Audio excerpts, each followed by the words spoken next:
अदालतों के अंदर से बड़े बड़े खतरनाक मुलजिम जो है ना भागे हैं। रियाज बसरा अदालत से भागा हुआ था। बंगाली गैंग के बदी आलम, खालिद बाजवा, रफीक, ये सारे no man no war no law, वो तीनों चीजें उसको नहीं रोक सकती। सुसाइडर है, बिल्कुल अगर मरना है वो मार। ये बंदा कोर्ट के अंदर घुस गया है और वहां पे अदालत के अंदर, जाहिर है वहां पे और भी लोग होंगे, दो फायर करता है, जैसा शानी मानी को कोर्ट के अंदर मार दिया। ये चीज जो है ना एक तयशुदा है कि ये बदला लिया गया।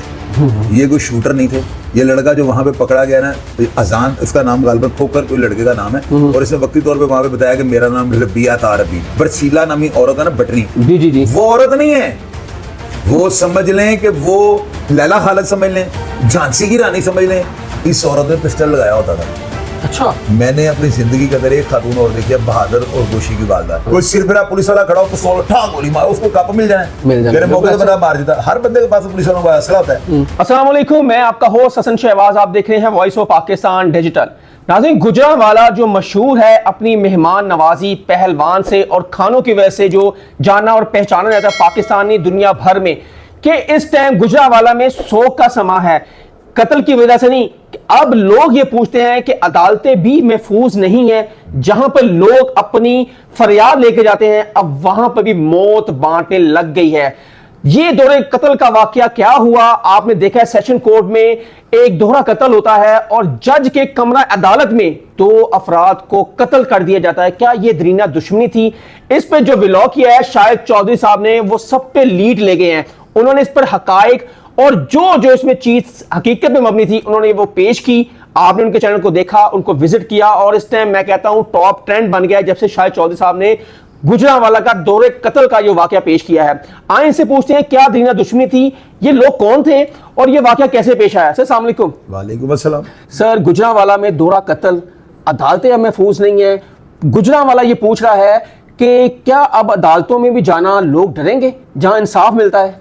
मैं आपको बताता हूँ, अदालतों के अंदर से बड़े बड़े खतरनाक मुलजिम जो है ना भागे हैं। रियाज बसरा अदालत से भागा हुआ था। बंगाली गैंग के बदी आलम, खालिद बाजवा, रफीक, ये सारे मॉडल टाउन कचहरी से भागे थे। ये भी एक इंसिडेंट है ना। शालू को कत्ल किया था रांझे ने, पिची खान वगैरह कहने जिला कचहरी के अंदर। उसके अलावा नूरा कश्मीरी, ये मौजम भट्ट साहब के वालिद, ये जिला कचहरी से एक टाइम पे ना पुलिस की आंखों में मिर्चें डाल के भागे हुए हैं। उसके बाद आप ये देखें कि कचहरी के अंदर शानी मानी दो भाई कत्ल हुए हैं। ये वाकया जो है ना, ये समझ लें कि एक रूटीन का हिस्सा है। जब कोई बंदा प्लान कर लेता है ना, तो इरादा जब मजबूत होगा ना, तो बंदे के पिस्तौल सिर्फ ट्रैगर दबाना आना चाहिए, इरादा बंदे को खड़ा कर लेता है। अब बात आते हैं आपकी इस बात की तरफ ना, जो आपने कहा कि पहलवानों का शहर है, नो डाउट। गुजरांवाला जो है ये बड़े जिंदादिल लोग हैं। लाहौर के बाद दूसरा नंबर गुजरांवाला का, बिल्कुल ऐसे सियालकोट या अफजल, ये सारी इस तरह तरतीब बनी है। वहां पे जो है ना ये वाकया हो जाना कोई ऐसा अलमिया नहीं है कि आप ये कहें कि जी ये क्या हो गया। ये कोई पहला वाकया नहीं है, ये आगे भी होने हैं। बिल्कुल ऐसा वाकया तो होने हैं, इनकी कोई रोकथाम नहीं है। जिस तरह सुसाइडर का कोई इलाज नहीं है ना, उसको कोई रुकावट जो है, no man no war no law, वो तीनों चीजें उसको नहीं रोक सकती। सुसाइडर है, बिल्कुल मरना है वो मार। तो ये जो ऐसे अटैक होते हैं ना, इनको ना ये थड़े होते हैं, ना रैकी होती है, ना फील्डिंग होती है, ये होती है सुसाइडिंग। अगर आप मौके पे खड़े होते हैं, पीछे को पुलिस वाला, सारे के पास असला होता है, मौके पे आपको शूट कर सकते हैं। डेड शूट वाला ये काम है। जो आप इस तरह की यानी हसास अदालतें हसास है ना, आप कोर्ट के अंदर मारने लगे हो, तो ये आप मरने के लिए जा रहे हो। ऐसे बंदों का जब वो इरादा कर लिया ना उसने मैंने मारना उसको, तो वो पिस्टल तो ले जाएगा। अब ले जाने का तरीका क्या हुआ होगा? इस बंदे ने जो है ना, किसी भी तरीके से, कोई तरह मुश्किल काम नहीं है। आप मुझे सिर्फ ये बताएं, आप किस कोर्ट में सुबह पिस्टल चाहते हैं, मैं आपको भिजवा देता हूँ। ऐसे वाकये सर कई सेशन में लाहौर में हुए हैं, गुजरांवाले में और दीगर पंजाब के मुल्कों में हुए। आइंदा भी होते ऐसे ही होंगे। उसकी वजह यह ना इसमें कोई एसएचओ जिम्मेदार है, ना इसके अंदर कोई डिप्टी जिम्मेदार है, ना कोई एसपी जिम्मेदार, ना डिवीजन, कोई जिम्मेदार नहीं है। ये सुसाइडिंग होती है, इसका इलाज ही कोई नहीं। ये तो एक बात जो है ना, इसको आप एक साइड पे कर दें। अब इसके पीछे की क्या मुहरकत थी कि ये बंदा कोर्ट के अंदर घुस गया है और वहां पे अदालत के अंदर, जाहिर है वहां पे और भी लोग होंगे, दो फायर करता है, जैसा शानी मानी को कोर्ट के अंदर मार दिया यार। एक फायर हो गया, अंदर बंदों ने से पकड़ा नहीं, उसे दूसरा भी मार दिया। ये कटहरे में खड़े थे, ये कोर्ट में एंटर हुए हैं, कोर्ट के बाहर खड़े थे। जो वीडियो हमने देखी उसके मुताबिक मारे। अच्छा, अब आप ये देखें कि इसके पीछे की जो मुहरकत है वो क्या है। ये चीज जो है ना एक तयशुदा है कि ये बदला लिया गया। ये कोई शूटर नहीं थे। ये लड़का जो वहां पे पकड़ा गया ना, अजान इसका नाम गालिबन खोकर कोई लड़के का नाम है, और इसने वक्ती तौर पे वहां पे बताया कि मेरा नाम रबिया था। रबी, ये अता रबी नहीं है। ये लड़का जो है ये उसका दोस्त है, वो जो फजले रबी उसका असल नाम है ना, जो बरसीला नामी औरत है ना, बटनी, जी, वो औरत नहीं है। वो समझ लें कि वो लैला खालिद समझ लें, झांसी की रानी समझ लें, या उसको कोई बड़ी औरत का जो है ना इसका दिलेर ताल्लुक क्यों सियासी के जमात से भी, नून लीग से, मैं- ये चेयरमैन भी रह चुकी है। मैं हर चीज़ आपको ना स्टेप बाय स्टेप बता देता हूँ ताकि आपको क्वेश्चन करेंगे तो मैं थोड़ा हिल जाऊंगा। ये खातून जो है ना, ये इसका मैं आपको बताता हूँ कि स्टार्ट कहाँ से होती है। दो लड़के जो अली और दूसरा लड़का जो साथ साकब मर्डर होते हैं ना, इन दोनों ने जो है ना, इनका पहले ना एक भाई कत्ल होता है, इनका वालिद कत्ल होता है। इसके वालिद का नाम जो है ना बड़ा वो मशहूर और मरूफ आदमी था, अब मेरे इस वक्त नाम ध्यान में नहीं आ रहा, बड़ा तकड़ा आदमी था वो ना, शराब शुरू वो पीता था, लेकिन उसका काम भट्टी का था, ये टलाई नहीं कहते इसको, लोहे को जो पिघला करते हैं, उसका ये काम था। उस बंदे का एक भाई था, उसका नाम था सईद चिट्टा, सैदू चिट्टा उसको कहते थे। वो बंदा अच्छे टाइम पे, यानी समझ लें कि ये 80-90 की दहाई में ना, इतना बड़ा छुरा रखे ना, इतना बड़ा छुरा तो इतना होता है, वो इतना बड़ा रखे ना, उस छुरे के ऊपर जमीन पर रखे, उसके ऊपर चरस रखे, ये अफीम वगैरह रखे, गुजरांवाला शहर के अंदर जो है वो बेचता था। अच्छा। और पुलिस वाले उसके नजदीक नहीं जाते थे, उसको 25-30 मुलाजिम पकड़ के गाड़ी में नहीं बिठा सकते थे। वो कौन था? ये जो मरने वाले अली और साकब है ना, इनका वो चाचा लगता था। अब इनके वालिद का नाम जो है ना, वो मेरा हारून है कि क्या नाम है, वो भी मेरे ज़हन में आता है, आपको बता देता हूँ। वो भी ना बड़ा वहाँ पे तगड़ा बंदा था, लेकिन वो बदमाश नहीं था, शराब शुरू पीता था लेकिन बदमाश नहीं था वो। उसको जो है ना, वो कैसे कत्ल होता है, बच्चों की लड़ाई होती है वहाँ पे। तो शौकत गुजर था गुजरावाला के अंदर, और इनका नेक्स्ट डोर नेबर है, अगली गली में वो रहता है। उसके बच्चों का, इन बच्चों के साथ, ये अली वगैरह के साथ झड़प होती है। उस झड़प में ना, जब बाप को पता लगता है, उसके सईद चिट्टे के भाई को, इनके वालिद को, वो वालिद जो है ना मरने वाले साकब का बहनोई था, क्योंकि वो मामून है इसका, उसका वो बहनोई था और उसका वो बाप था, अली का वो बाप था और उसका वो बहनोई था। वो झगड़ा होता है, ये जो है ना, ये जो इनका वालिद है, ये घर में भाग के जाता है, अंदर से गन लेके आता है, इसके हाथ में गन देख के ना, शौकत गुजर का कोई छोटा बच्चा जिसकी उम्र जो है ना, उसने शनाख्ती कार्ड भी नहीं बना था, वो फायर करता, दिल पे लगता है, वो मर जाता है। अच्छा। ये कत्ल हो गया।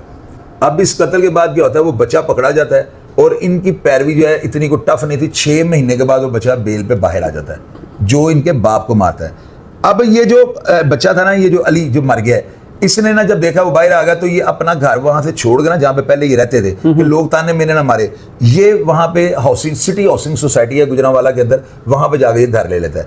वहां पे जो है ना, ये बरसीला भटनी जो है, इसके बच्चे फजले रब्बी और दूसरे का नाम ईमान रब्बी, ये 2 बच्चे जो है ना, इसके दोस्त बन जाते हैं।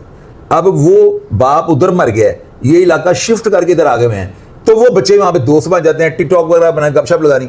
इनके साथ ना इनकी मैमा तूतू होती है, इनकी साकब की और अली की। वो इनको ताना मारते हैं, जाओ जाके अपने पहले प्यो दा बता लो, तुसी केड़े तमाशे लाए ने, तुहानू किते मन्ना है। इस चीज की ग्रिज पे ना इनका झगड़ा होता है। उस झगड़े की पादाश में, उसके इंतकाम में ये फायरिंग करते हैं, जिससे बरसीला औरत का जो है ना बच्चा वो मर जाता है। ये 2022 29 अप्रैल को था, ये 22 की बात है, वो उसी डेट पे ना जिस दिन ये मारा है। हाँ जी, हाँ जी। तो बरसीला जो थी ना खातून, अब आपको इसका कैरेक्टर बताने लगूं, इस औरत ने पिस्टल लगाया होता था। अच्छा। मैंने अपनी जिंदगी के अंदर एक खातून और देखी है, बहादुर और गोशी की वालदा बेगम साजिदा दुरानी, अल्लाह ताला जन्नत में उनको कर दे। हमारी तो माँ की तरह थी, वो जेल आती होती थी, साड़ी उन्होंने पहनी होती थी, सुपरिटेंडेंट उनको सैल्यूट मार के उनको ना प्रोटोकॉल देता था, तो उन्होंने पिस्टल बैग के अंदर रखा होता था। दूसरी खातून मैंने ये देखी, और तीसरी हनीफा, सूतर मंडी वालों की मुदैन, जो उनकी मुद्दैया थी, वो उसने अदालत के अंदर पिस्टल निकाल के नहीं फेंका, मैं तेरे गोली मार देंगी। औरतें पिस्टल लगा लेती हैं। बरसीला जो है ना, इसे पिस्टल रखना शुरू कर दिया हुआ था, और साहब का प्रीवियस हिस्ट्री बड़े घर की है, यानी इसका भी खामन जो है ना बरसीला का, वो सुनने में आया कि वो भी, यानी कि समझ लें कि वो मैं क्या लफ्ज़ इस्तेमाल करूँ, वो भी टेढ़ा मेढ़ा बंदा था। बरसीला जो है ना बड़े घर की औरत है, बहुत पीछे से लैंड लॉर्ड औरत है, यानी कि पीछे बैकग्राउंड इसका बड़ा ताकतवर है। वही चीज़ ना इसको मजबूर कर रही थी कि मैं बदला लूंगी। ये कोर्ट पे उनको ललकारती थी पेशी के दौरान कि मैं तान मुल पावांगी। तो खवातीन जो है ना, ये बात याद रखिए, जुए की हार और रन की खार, दुनिया में इन 2 चीज़ों से आपने बचना है। जुए में हारा बंदा पकड़ाई नहीं देता, कुछ भी कर देगा, और औरत अगर आपको बुरा करने पे आएगी, वो कुछ भी करके आपको बुरा करवा देगी। सही कह रहे तो वो धमकियां देती थी अपने बेटे के रिवेंज के। बेटे की तस्वीर मैं आपको दूंगा, आप स्क्रीन पे दिखा, वाकई वो बच्चा जो है ना बहुत खूबसूरत था। बच्चे तो सारे ही माँ बाप के खूबसूरत होते हैं। बरसीला के अंदर रिवेंज था। अब इसने ना, इन्होंने ऑफर्स करवानी शुरू कर दी। अब इन्होंने भाई मार दिया, ये इनकी ना बेलें हो जाती हैं। बरसीला के पास इतने पैसे नहीं थे, फाइनेंशियली उसकी जो है सपोर्ट खत्म हो चुकी थी, ये जमानतों पे बाहर आ जाते हैं, कोर्ट इनको बेल दे देती है। बाहर आके केस का ट्रायल शुरू हो जाता है, ये तरीहों पे जाते हैं। पहले बड़े लड़के इनके साथ होते हैं, टिकटॉक इन्होंने बनाए हुए हैं, 20-20, 25-25 लड़के जाते थे। फिर ना सुलह की तरफ मामला चलता है, तो ये ऑफरिंग करवाते हैं बरसीला को। वो इनको ठहराने के लिए प्लान के तहत वो इनको कहती है, अच्छा चलो दातनियाँ करनी है, वो वेसले हो जाते हैं। हाँ, वो कहते हैं तो सुलह ही होनी वो है, कहते हैं अब तो सुलह ही होनी है, अब तो वो मार झाड़ वाला काम, हाँ। अब तो हमने दिए देनी है, तो अब तो इनको पैसे नजर आ रहे वो हैं। लड़के कम होना शुरू हो गए। वो लड़के भी कम होने शुरू हो गए और ये ज्यादा एक्स्ट्रा रिलैक्स होना शुरू हो गए। वो मौके की ताक में थी, वो से 2-3 तरीकें देखी हैं। फिर उसने ये जो डेट थी ना, रीडर को पैसे दे के उन्होंने डेट डलवाई है कि ये 29 तारीख आपने जो है ना डाली है, हम 29 को आएंगे। जिसे मेरे बेटे का कत्ल हुआ था, एविडेंस थी ना, ये दोनों मुलजम थे, इनके खिलाफ शहादत पेश होनी थी, तो उन्होंने टाइम लिया हुआ था कि हमें ये डेट दे दें, तो हमने शादी को जाना, इस डेट को हमारा शादी आ जाएगा कोर्ट। तो वो कोर्ट ने डेट दे दी, उसने प्लान किया। अब ये जो लड़का है ना, ये लड़का बड़ा बहादुर है जो पकड़ा गया है। ये चीज मैं ऑडियंस को बताने लगा और कमेंट बॉक्स पर। 2 लड़के सर आए थे सेशन में? नहीं, एक आया था, एक था, सुनने में आया कि फजल रब्बी साथ था, जो उसका बरसीला का दूसरा बेटा है ना, वो निकल गया। लेकिन वो पता नहीं, अब बंदा हमने देखा नहीं, कोई वीडियो नहीं देखी, तो हम कैसे कह दें। FIR में उसका नाम है। अच्छा, वो अक्सर लोग करते थे ना भी, उधर नाम एक आध बंदे को डाल देते हैं। ये जो लड़का पकड़ा गया ना, अब इसकी मैं दास्तान आपको बताना, ये उसका दोस्त है और इसने ज़हनी तौर पे तैयार हो गई अटेम्प्ट किया है। यानी कि कुछ लोग ये कह रहे हैं आइस पी हुई थी इस लड़के ने, और मैं वो कहता होता हूँ प्रोग्राम कितने मैंने किया, आइस बिल्कुल आपने किए हैं। आइस पिला के आप बंदे को ना कि दिल किसी का निकाल के खाना खा जाएगा। आइस ऐसी नामरा चीज है, यानी कि ये बेगैरती की बड़ी से बड़ी इंतहा भी आपसे करवा देगी। तो वो आइस उसको उन्होंने, कुछ लोग कह रहे हैं पी हुई थी, चले पी या नहीं पी थी, इरादातन वो आता है और वो अपने दोस्त के भाई का बदला लेता है, इन दोनों को मार देता है। ये इसकी सारी स्टोरी थी। और इसके अलावा अभी तक की जो अपडेट्स हैं वो यही हैं। और बरसीला जो है वो भी घर से गायब है, और वो जो लड़का है फजल रबी, वो भी इस वक्त जो है ना पुलिस को ज़बरदस्त तरीके से मतलूब है। पूरे ज़िले की पुलिस उसके पीछे चढ़ी हुई है। अब इनको कोई अता पता नहीं है। मैं कोशिश कर रहा हूँ, मेरा उनसे कॉन्टैक्ट हो, आप जैसे मैं करता होता हूँ, मैं इनकी वाइस चलाऊंगा भी, तुसी की पंगा लेता है, गुनाहगारों को बेगनो। तो ये अब तक की पेशरफ जो मैंने आपके सामने रखी। सर, अब अदालतों में लोग जाते हैं, साइलेंट जाते हैं अपनी दाद रसाई के लिए। हमने देखा है कि कोई भी अदालत हो, वो पाकिस्तान की कोई भी अदालत हो, ये बड़ा इजी है असला लेके जाना। क्या हमारे जो गेट जो लगे होते हैं, मेटल डिटेक्टर गेट लगे होते हैं, वहाँ से क्रॉसिंग भी होती है, पुलिस वाला भी खड़ा होता है, लेकिन चेकिंग नहीं सही होती वहाँ। तो आप मैं कोई भी जाके अंदर पिस्टल ले जाते हैं, लेके जा सकते हैं। सिक्योरिटी पर ये सवालिया निशान नहीं है? मैं आपको बताता हूँ इसका जवाब जो है ना, वो मेरी नज़र में बेहतर ये है कि अंदर कई डिस्पोजेबल चीज़ें जाती हैं जिनके लिए गेट खुलता है। अब ये नेस्ले की बोतलें जा रही होती हैं 10-10 लीटर की ना, 20-20 लीटर वाली, वो पूरा ट्रक अंदर जाता है। उसके बाद फ्रूट अंदर जाता है कैंटीन के लिए, बोतलों के पायलट्स जाते हैं अंदर ना, तो क्या पिस्टल जो है उसको ट्रक के अंदर रखना पड़ता है, वो किसी पायलट के अंदर छुपा के ले जाओ अगर आपने इरादतन जाना है। दूसरा ये होता है सुबह कोर्ट खुलती है 8 बजे, अब 8 बजे से पहले चले जाएं, जमादार सफाइयाँ कर रहे होते हैं, या आपको चोर रास्ते बताने लगे, फिर लोग कहते हैं चोर सर रास्ते भी जाते थे। ये मैं लोगों, आप निशानदेही कर रहे हैं कि इस तरह भी हो सकता है? मैं निशानदेही नहीं कर रहा हूँ, मैं रास्ते भी दस रहे हूँ कि पुत्र इंजन का काम होता है, सारे तजर्बे हैं। सुबह के टाइम आप जाएँ कोर्टों के अंदर, स्वीपर जो है झाड़ू मार रहे होते हैं, उसके बाद वो साके पहलवान, उसका नाम साका नहीं भी ना होगा, तो वो जी इज्जत हो उसे, वो यार तू सुबह ही सुबह आया, एफर्ड 500 रुपया, यार तू तो बड़ा मेहनती आदमी, सुबह ही सुबह लगा। आप उस गरीब को 500 रुपया देंगे ना, तो समझ लें वो अब जो बम भी ले जाए अंदर वो नहीं बोलेगा, क्योंकि उसकी जिम्मेदारी होती है। उन्होंने गेट अंदर से लॉक करके हमारे सेशन कोर्ट में सुबह अंदर उन्होंने सफाई करनी होती है ताकि बंदा कोई अंदर ना जाए। आप साके को 500 का नोट लगाएं, आप सुबह ही जाके किसी कोर्ट के अंदर जाकर बैठ जाए, कोई आपको नहीं पूछेगा। सर, ये 302 की जो हियरिंग होती है, आपको नहीं चाहिए या आवाम को चाहिए कि इस पर आवाज़ उठानी चाहिए कि जैसे ऐसे मुल्जिम जो पेश होते हैं, इनकी हाई सिक्योरिटी में इनको लेके जाया जाए, जिस अदालत में है, जिस नहीं, ये हल नहीं है। इसके ऊपर बहुत ज़्यादा खराजात आते हैं। ये वीडियो ट्रायल भी अगर ये करते हैं तो बंदे के साथ जेल में अगर कुछ जुल्म होता है, बेसिकली ना जेल से आए बंदों को लाने का मकसद सिर्फ ये होता है 14 दिन के बाद डेट पड़ती है, हर कोर्ट में 14 दिन की डेट पड़ती है। मुल्ज़िम को कोर्ट जो इसलिए बुलाती है, उसकी प्रेजेंट करती है, उसको फिजिकली तौर पे जाना पड़ता है कि अगर तुम्हें जेल में कोई तकलीफ है, सुप्रिटेंडेंट का नार्वो रवैया है, कोई अंदर कोई मामला आता है, तो आप शिकायत अपनी कर सकते हैं। अगर वो आपका केस ट्रायल उधर होना शुरू हो जाएगा तो आपकी वैसिलिटी खत्म हो जाएगी, जेल में जुल्म जबर आपकी आवाज़ बाहर नहीं आएगी, वो ज़रूरी होता है। अगर आप जो बता रहे हैं ना सिक्योरिटी के ऊपर, तो उसके ऊपर बड़ा बजट है।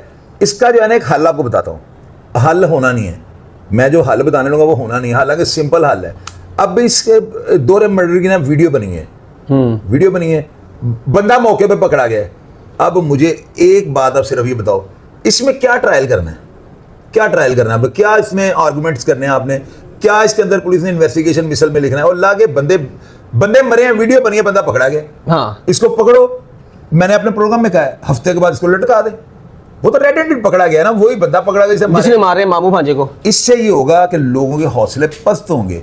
इस तरह के जो क्रिमिनल है ना, सुसाइडर जो है, मैं इनको सुसाइडर कहता हूँ, ये क्रिमिनल टारगेट किलर नहीं है, ये सुसाइडर है। जहां पे जाके काम कर रहे हैं वहां पे 50-50 चांस है। जाहिर सी बात है। कोई सिरफिरा पुलिस वाला खड़ा हो, पिस्तौल उठा, गोली मार, उसको कप मिल जाए, तेरे मौके पे बंदा मार देता। हर बंदे के पास पुलिस वालों का असला होता है। तो ये चीज जो है ना, इसका हल सिर्फ एक है, वो ये है कि केस का ट्रायल जो है ना, उसमें बड़ी जो है ना, उसमें शहादतें होती हैं। मिसाल के तौर पे 3 तो मौके के शहादी होते हैं, मुद्दई और 2 शहादी। उसके अलावा नक्शा नवीस है, मेडिकल का डॉक्टर है, पुलिस वाला आईओ है, मौके के जो कांस्टेबल हैं, बरामदगियों को, ये बड़ा एक होता है। इसमें जो है ना, एक एक एविडेंस को 1 हफ्ता लेना चाहिए, बड़ा टाइम है 1 हफ्ता। अगर वो पूरे हफ्ते में शहादती नहीं ना आया अदालत में, तो जज साहब का काम ये बनता है कि सम्मन करवाने वाले को कहें कि तमील सिर्फ 3 चीजों में जो है ना आगे मेरे आगे रखनी है कि नहीं हो सकी। एक तो शहादती जो है ना, वो मुल्क छोड़ के बाहर चला गया, उसका पासपोर्ट ला के दिखा देना है कि भाई ये बंदा देखे बाहर चला गया है। दूसरा ये कि शहादती मर चुका हुआ है, यानी वो मर गया हुआ है, उसका डेथ सर्टिफिकेट ला दें। और तीसरा ये कि शहादती कोर्ट के अंदर पेश हो गया हुआ है। मैं नहीं मानता हूं पाकिस्तान का कानून जो है ये मुनसिफाना नहीं होगा। जब आप सम्मन गया है, बंदा आया ही नहीं, यार वो अदालत का इख्तियार वो कब इस्तेमाल करेगी अपना? शहादती क्यों नहीं आया? वो शहादती पुलिस को कॉल चलाओ वहां पे, उसे कोई अल्लाह साहब वायरलेस है, हाँ मैंने अदालतों में देखा है, कॉल चलाओ भाई, मुतलका थाने को फोन किया, उन्होंने वायरलेस किया है, वो ऐसे जो घर जाकर सम्मन वाले को उठा के तमील वाले को अदालत में ले आए। तो अगर एक देखे ना, टोटल 11 के करीब एविडेंस होती हैं जो एक कोर्ट में 302 के ट्रायल में पेश होनी होती हैं। एक हफ्ता लगा तो 11 हफ्ते हो गए। 11 हफ्ते कितनी देर बनती है? 3 महीने, 3.5 महीने। यार 3.5 महीने के अंदर अगर फैसला नहीं ना हुआ, तो फिर जो जज साहब जो है ना, इनको सोने का ताज बनाना चाहिए। अब मैं कोर्ट के बारे में ऐसी बात तो नहीं कर सकता। सही बात है। सुबह मुझे भी कटहरे में खड़ा होगा। ऐसा ही है। मैं तो फिर उन्होंने सोने का ताज। सर आगे क्या अपडेट देखते हैं? इसकी कोई नई अपडेट आपके हवाले से? ये है कि फजल रब्बी जो है ना, वो किसी भी हद तक जाएगा। अच्छा। बच्चे हैं ना, भी छोटे हैं, 21-22 साल उनकी उम्र है, तो ऐसे बच्चे जो है ना, ये इनको लोग पटरी से उतार देते हैं। हालांकि उनको ऐसा नहीं करना चाहिए। वो अभी मुद्दइयों की तरफ जाएगा, क्योंकि मुद्दई का नंबर स्टिल बांध जा रहा है। मैं रब्ता करने की कोशिश कर रहा हूँ कि मैं उनसे पूछूं जी अंदरीन कोई अगर और सूरिया तो मुझे बताएं आप। तो मैंने कल बड़ा टफ प्रोग्राम किया, मैंने कहा इसको बिल्कुल फांसी देते हैं। तो सर इनकी उम्र कितनी थी मरने वालों की? मरने वाले की एक की उम्र 27 साल के करीब है, साकब की मामू की, और दूसरा जो गालिबन 18 से 20 साल की इसकी एज है, अली की। और जख्मी कितने हुए उधर? जख्मी 2 बंदे में, एक ICU में और दूसरा मेरा डिस्चार्ज हो गया हुआ। डिस्चार्ज हो गया हुआ है। नाज़रीन, ये हमारे साथ है senior crime analyst Shahid Chaudhary साहब। आपने उनकी बातें सुनी और ये इस टाइम हाई प्रोफाइल केस है, और ये चौधरी साहब ने जब से ये व्लॉग किया है, ये टॉप ट्रेंड भी बन गया है सोशल मीडिया पे। और नेक्स्ट कोई अपडेट आएगी गुजरांवाले की हवाले से, दोहरे कत्ल की, तो फिर हम शाहिद चौधरी साहब के पास आएंगे और फिर न्यू अपडेट आपको देंगे। कमेंट सेक्शन आपके लिए, अपनी राय का इजहार जरूर कीजिएगा। तब तक के लिए इजाज़त दें, अल्लाह हाफिज़।